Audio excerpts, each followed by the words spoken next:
I'm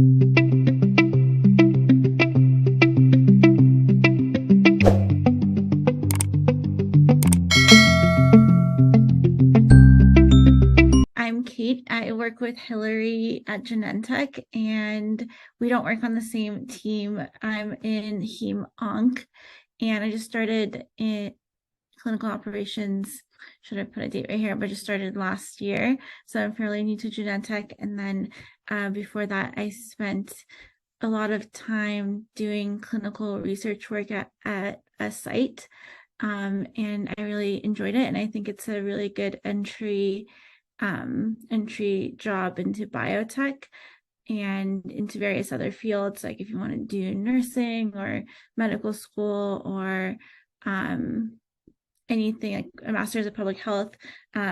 Working as a clinical research coordinator or in that field is really interesting and fulfilling. And then both Hillary and I went to UC Davis, but we did not know each other there. So clinical research work. So an example of a clinical research career history, which a lot of my coworkers from UCSF followed, was working on a clinical research coordinator at a clinic or a hospital. I first worked at a very small podiatry clinic in Sacramento as an assistant clinical research coordinator, and I was working with patients who had diabetic wounds, and they needed like wound healing creams and different applications. So I did that for a year, and then I applied to work at UCSF. So first I was an assistant protocol project manager, and then after that I was a protocol project manager for 5 years. So at UCSF, for example, there's for each department for like the for example, for the GI cancer department or for the Heme-Onc cancer department, there's about 10 to 15 research coordinators, and then there's maybe 2 or 3 supervisors. So once you are a clinical research coordinator for at least probably 2 years, you can apply for a clinical trial manager position. And then a lot of my coworkers from UCSF spent a few years doing that, and then they would apply to a biotech company like Genentech or a contract research organization like PPD. There's a lot of companies. We can talk about that later.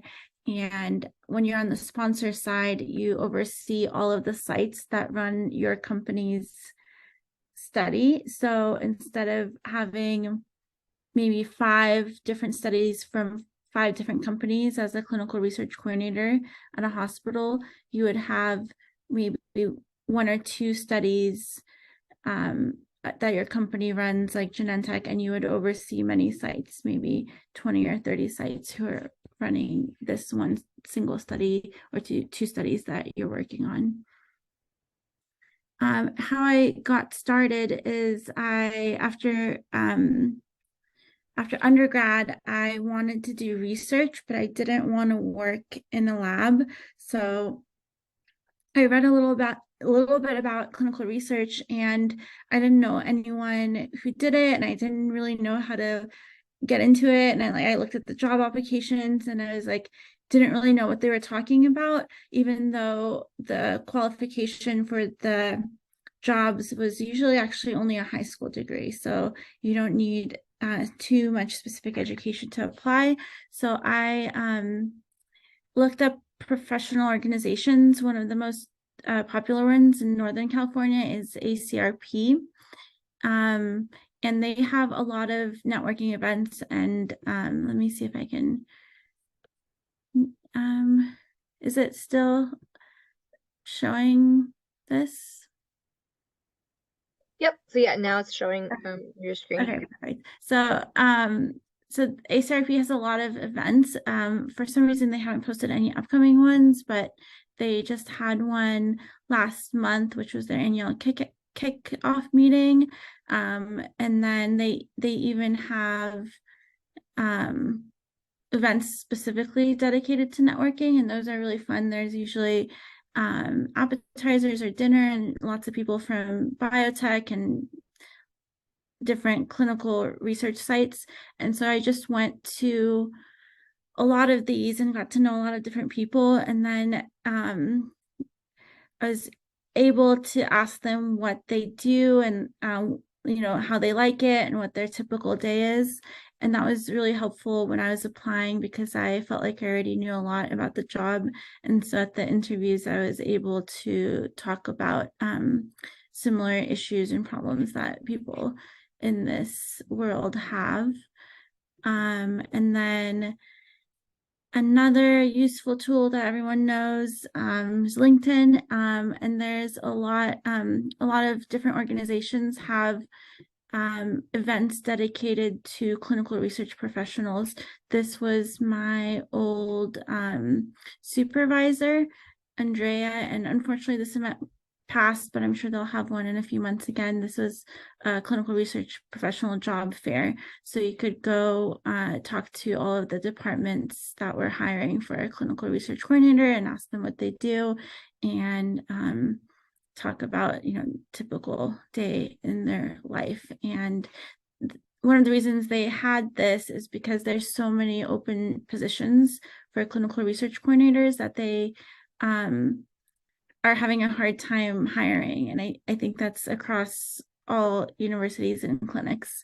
So it's a very highly sought after skill set and there's not enough people applying.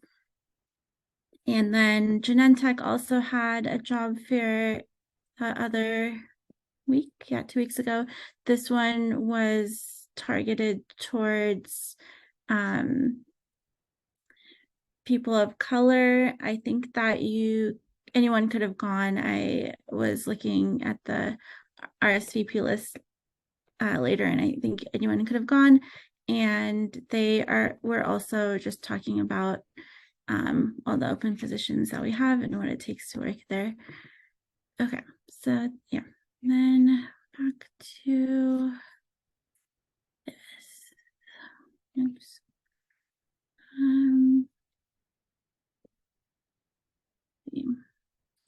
Okay, so a day in the life of a CRC. So you just had it. I think you closed it. Oh. Yeah, we're back to seeing the LinkedIn. Okay. Let's see. And Yep, no worries, take your time. Okay. How did I do that? Okay. Yeah, I think you may have closed it out, so you may have to reopen it. Sorry. Okay. Okay. Yep, perfect. Okay. So if anyone has any questions, please stop me. But so a day in the life of a CRC. So CRCs at a hospital or a clinic or a research institution have fairly similar tasks that they're required to do. So probably one of the most important tasks is they help patients schedule the appropriate study visits and procedures to follow the study protocol, which is the protocol and manual that's provided by sponsors like Genentech. They also accompany patients to research visits, and then after the research visits are done, they enter the data into the EDC. This is for sponsors to review, and later sponsors usually query the data and ask for any missing information that wasn't included previously. You're also responsible to make sure that proper billing is done after each research visit. So that means that patients are not billed for research procedures and only billed for procedures that they would be receiving anyway if they were not on the trials, those standard of care procedures. You'd also, once the visit is over, you would also check for any adverse events in the EMR. Sometimes patients get hospitalized in between visits if they're dealing with a serious illness like cancer, for example, or they might, see a different community physician, and that community physician might discover something that'll be entered in the EMR that was not discussed during a study visit. So this is also important to record. You would also attend meetings with the study investigator and discuss possible new patients to enroll or patients that are already on study. And then you would review the study materials to make sure you're up to date on any changes. Sponsors like to release a lot of new documents, and there's a whole team dedicated to make sure that documents are up to date and correspond with all of the safety information. Okay, let's see.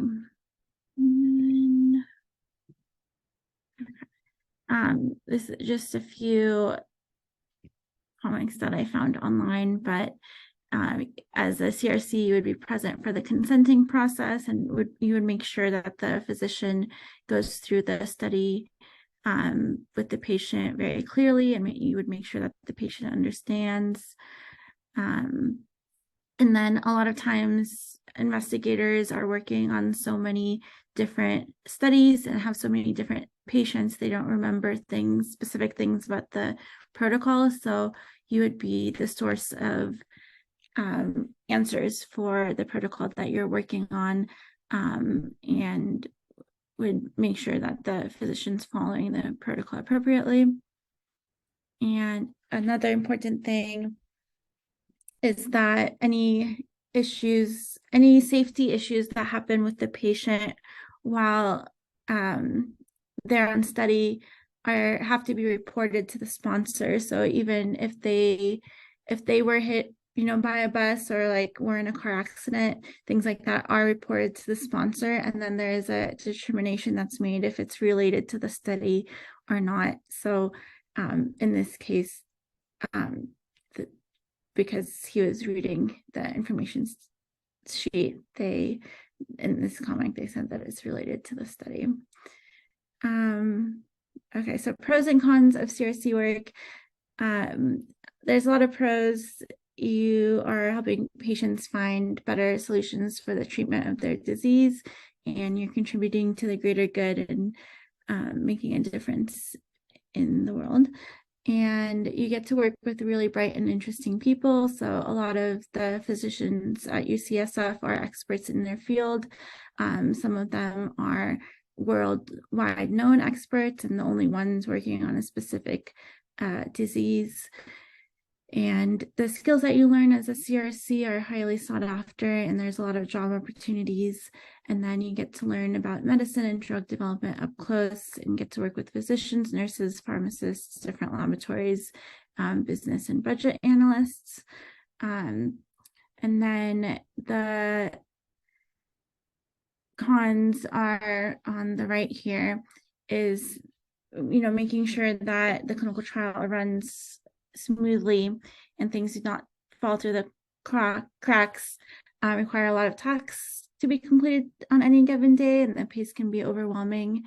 Investigators or patients may be difficult to work with, especially if patients are dealing with very difficult diseases. They may not always be nice, and they're worried, so they have a lot of questions that you would have to be able to help with. And then compared to tech in the Bay Area, starting salaries are not so competitive, but working for a hospital, there's always good benefits. And as someone who recently transitioned from site to sponsor, I don't have a lot of advice about doing that, but I think what I did, it's very hard because people do it differently, but I just made a lot of connections with different sponsors. So I had a lot of studies. So I had Genentech, Roche studies. I had studies from Janssen. I had studies from a bunch of different small biotechs in the Bay Area. So I made a lot of connections while I was working as a CRC. And then just by learning about these different studies, I learned about the different companies that are hiring.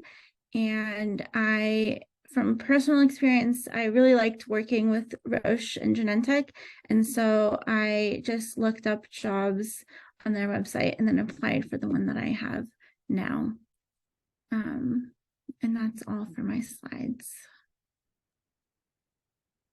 Awesome. On that, did you have anyone apply you internally? Did you like try to utilize the contacts? Yes, I did. Yeah. So someone recommended me, but it wasn't someone that I, knew so well, but they, I, I asked them and then they knew me and I kind of knew them. Then we weren't like best friends or anything. But I was able to ask them a lot of questions before the interview and then they recommended me with the referral link. Okay, that's awesome. I do think that is like in my opinion, I think that's a very successful way to get into something. Is definitely like reaching out. Awesome. Thank you so much for all these slides. I think they're great and I love the comics too. Yes. I have a whole bunch of questions, but I want to maybe open it up to see if anyone else wants to go first. No pressure. Yeah, no pressure. I do have a question with the research that was conducted at the hospitals. Was that something that you were excited about, or was it just like, wow, each day is a new day that was like with work? I mean, was it monotonous, or did you have a lot of variety with different days?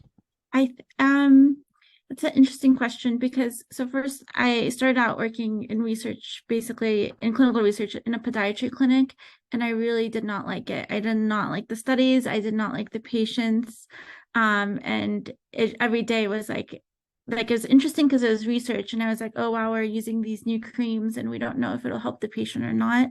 So that part was interesting. The patients were very nice because they weren't dying and they weren't so sick and they were just, coming to a visit where they had a wound again. And so they were just, excited to try something new. So patients were nice. The doctors were also nice. But just like podiatry was not interesting to me. And I started applying to psychiatry research positions at UCSF and I did not get them. And so then cancer research receives a lot of funding and there's a lot more positions available in cancer research. So I because it was a numbers game, I applied to all the research positions they had, and most of the interviews I got were from the cancer center at UCSF. And Stanford has a cancer center, and there's a lot of cancer centers in Northern California. UC Davis has one, and so they have a lot of positions available. And the first department that hired me was early phase, which they do only phase 1 and phase 2 studies usually. And that was really interesting. It was a lot of breast cancer patients, which since it was a early phase study means the drugs were first in human.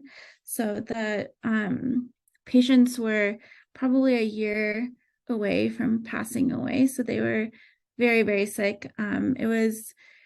It was interesting to work with them, and it was a little bit like I had to get used to it because they were very sick, and it was the first time I was working with patients who were so sick. And then after that, I applied to the Hem/Onc department and didn't know anything about blood cancer. But then when I started working there, it turned out to be interesting. And there's a lot of new drugs that are coming out for different blood cancers. So it's a lot of like very exciting drugs that haven't ever been on the market before. So I did like it. I don't know if that answers your question, but yeah, so like there's a lot of tasks, but the patients, like the research that when you see the patients take the drugs and you see progress or maybe they get worse. I feel like that's interesting because you see it happen live in front of you. And then the other part that's interesting is the investigators are really, really smart, and you get to be part of very privileged conversations that even at Genentech we don't get to hear. So that part's very interesting. Okay. Yeah, thank you, Kate. Yeah. So that was a lot of talking. No, that was great. That was Yeah, great. that's another good insight on that. Yeah. Kind of on that, I was kind of curious about, you had mentioned that so the PI usually has tons of different studies, right? Mhm. Are you usually allocated just to one study? Like kind of was that how your work was? It was usually like 4 or 5 studies was the capacity for each coordinator. I think it depends on how many patients each study enrolls. So if you have, a study that is only projected, it's like for a very, very, very rare disease, and you're projected to enroll like 1 patient a year, maybe you have, 6, 7 of those studies, because you will end up not having so many patients. But if you have a study that enrolls 10 patients a month, then maybe you will just have one study, because you won't have time to enter all the data and go to all the patient visits if you have like 3 studies with 10 patients each. Awesome. Yeah, that makes sense. I have another question, but again, I don't want to talk the whole time too. Does anyone else have another question? Okay, I'll go ahead and ask mine. Feel free to jump in right after. I kind of was curious about enrollment. Like, I think this is really fascinating because I've always wanted to be on the site side, and I have never done this. So what was was it hard to get people? Did you go like through your EMR and look for potential patients, or like how aggressive were you guys on trying to enroll patients? I think specifically for cancer, and because it's not curable, a lot there's so many patients at these big academic centers come to receive the best care. There's always plenty of patients for cancer, but I think that if you have maybe a psychiatric study, there's probably less patients, especially patients who are compliant. And, I think it depends on the disease, and basically, because I remember hearing about other departments who had trouble enrolling for their studies. I think for most cancer studies, there's unfortunately a lot of subjects available. And then how we would do that is that every disease group for blood cancer, there's like myeloma, leukemia, lymphoma. Each of these diseases, they would have one meeting a week, and they would discuss all new patients that they saw that week, and then they would discuss if they were eligible for any of the trials that we had open. So that's usually how we did that. Okay. No, that's fascinating because I wasn't too sure. And I had heard of like meetings, that like the site would do, but I wasn't too sure how active they were, or if they just like put your flyer on the desk and like, like we'll let the patients ask or whatnot. So, okay, cool. So No, it for seems more organized. yeah, for cancer centers, like comprehensive ones,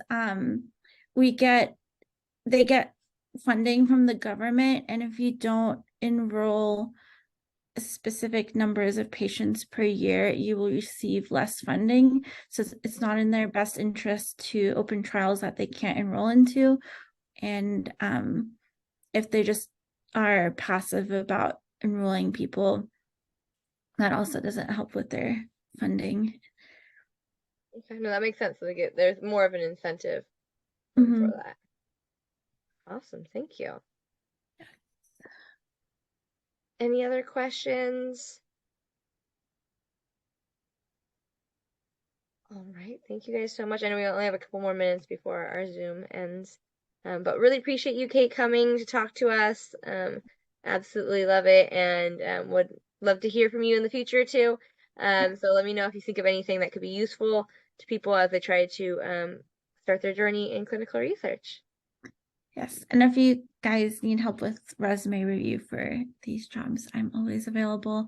And then if I was starting out, I would just search all of the big academic centers and their jobs and just try to find someone who works there. Probably would be the easiest way. But also you can just blindly apply because there's so many job postings. Awesome. And I like that you mentioned the job fairs. I hadn't thought about that. So I think I'm actually gonna put somebody on our team to go like browse those different things and let people know when things are coming up. Yeah. Yeah. Thank you.